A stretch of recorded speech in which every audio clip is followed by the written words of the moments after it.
Hey guys, welcome back to my channel and welcome to 2022. I hope you had an amazing Christmas and New Year, had a bit of a break, and yeah, Happy New Year! So today I'm doing my annual video where I look back at my last year, what I've achieved, what happened, and I also look ahead to the coming year and kind of set out some of my main goals for the year. If you're interested in seeing this video from previous years, I'll have those linked in the description box down below. I'm gonna start with some work, career related things. To be honest, because of COVID, not a lot outside of work actually happened in 2021.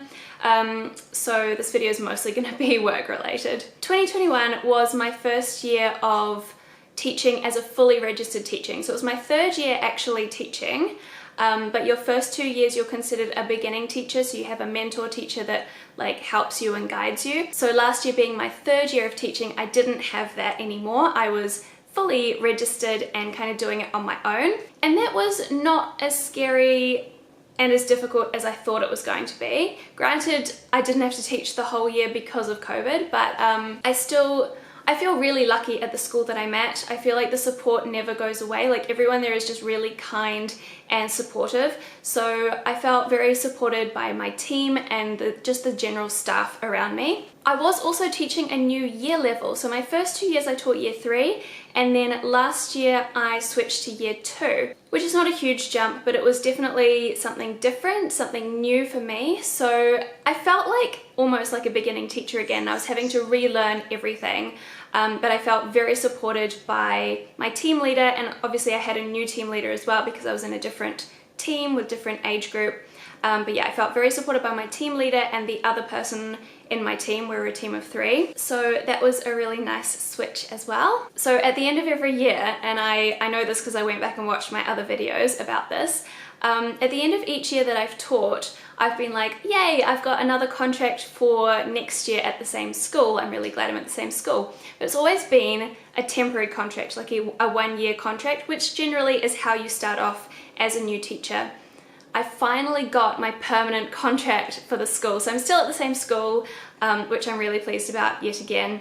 But instead of it being renewed for another 1 year, I now have a permanent contract. So now I'm not gonna have to make a big deal out of it every year because I know that I will still be at the same school. So that happened in October, or yeah, somewhere near the end of the year, but I'm just so pleased. Okay, I know I've already brought up COVID, but I'm gonna pop it in here. We had a 3.5-month lockdown in New Zealand. Some of it was in level 4, so we couldn't even do our jobs at all really. I was teaching online on Zoom, and then part of it was you could still go to work, so I was going into school and taking a bubble, which I did last year as well. It was a bit different last year, but this year I ended up taking a bubble of year 1 children. So as I already said, I was teaching year 2 this year after teaching year 3. So having a bubble of year 1s is the youngest year group that I've actually had to myself. Obviously I did teach year 1s when I was training to be a teacher, so they're not completely unknown to me, but it's the first time since I've been registered as a teacher that I've been in sole charge of a group of kids this young. And once again, it was just not as scary as I thought that it might be. I got to know the kids. They were really, really gorgeous kids, and actually some of them are in my class for next year, which I'm so excited about.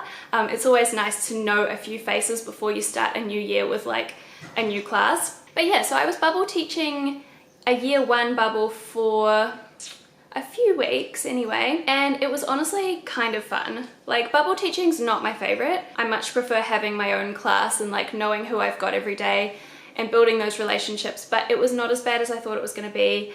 We did some really fun stuff, so yeah. So coming away from work a little bit, just there wasn't a lot else going on. We were saving lots. We're kind of loosely saving for a house, although we don't know if that's ever, well, hopefully ever, but we don't really know if it's in the pipeline for us in the next few years, especially not if we stay in Auckland. But kind of loosely we were well, we may as well save as much as we can, and then potentially it can go towards a house in the future.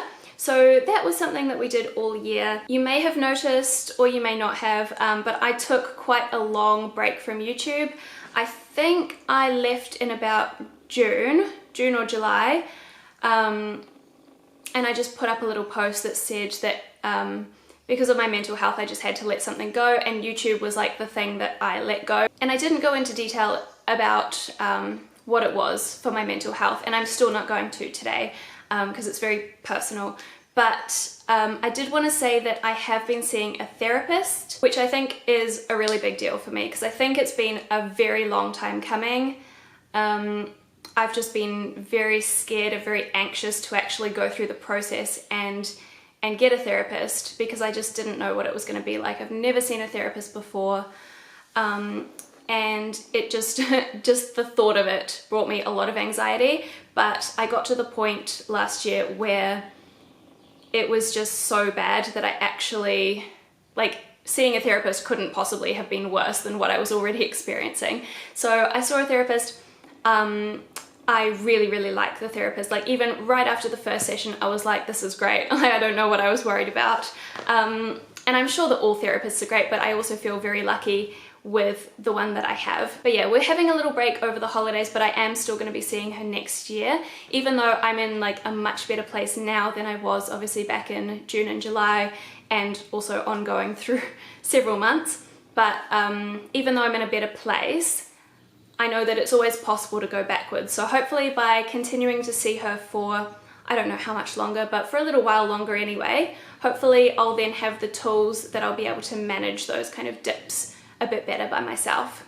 And I mean, obviously this happens every year, but Jonathan and I celebrated another wedding anniversary, so we've now been married for 7 years. I can't believe we're like creeping up to that decade mark, which, oh my gosh, a decade sounds like so long. I can't believe, like, not that I don't want to be married for a decade, but I can't believe that I'm almost old enough to have been married for a decade. It makes me feel really old. But anyway, that is pretty much it for 2021. So moving into 2022, and honestly, there's not a lot on here. I think I spoke about this either last year or the year before, about the fact that like Jonathan and I had plans to like travel to Europe and do a big Europe holiday, like sightseeing a whole bunch of different countries. But obviously because of COVID, like that's just not in the works anymore. Like hopefully eventually, but it's not something that we're planning in the next year. I don't even know if it'll be in the next 2 years. So there's not a lot on the list for next year at the same school, like I said before. And I'm also teaching the same year that I've been teaching this year, so year 2s again next year, which will be nice to like do it again, and also hopefully do a full year because obviously we lost a few months of teaching last year. I did have to move classrooms though, which I hoped that I wouldn't have to because I moved classrooms last year, like a year ago, but it's fine. I literally just, it's a classroom that's joined to the classroom I was in this year, so I literally just opened my door, pushed all my stuff through, and it was done pretty quickly. I know that's like the most minimal plans ever, but honestly that is pretty much it for next year. I'm excited for what the year is gonna bring. I keep saying next year, don't I? But it's this year, because even though I am pre-filming this video, it's gonna go up on the 1st of January. We have had some renovations going on in our house actually, which started last year, obviously, like before lockdown, and then they had to get put on hold during lockdown. So I'm hoping that this year that's all gonna get finished, because at the moment our kitchen is like half done. And there's also a couple other things, like we keep getting leaks, so I think also the roof is gonna get replaced completely from what I understand anyway. But yeah, I have been vlogging the kitchen renovation, but I want to put it up all as like one video, so I'm just waiting till it's finished so I can show you the whole thing all in one go, and I don't know how far away that's going to be. But yeah, hopefully in the next couple of months I'll be able to share that with you. But yeah, otherwise that's pretty much it for this video. Thank you so much for watching. If you're still on holiday, which I imagine you are, then I hope you have a lovely rest of your holiday, and I will see you again on Monday with a new video. Bye!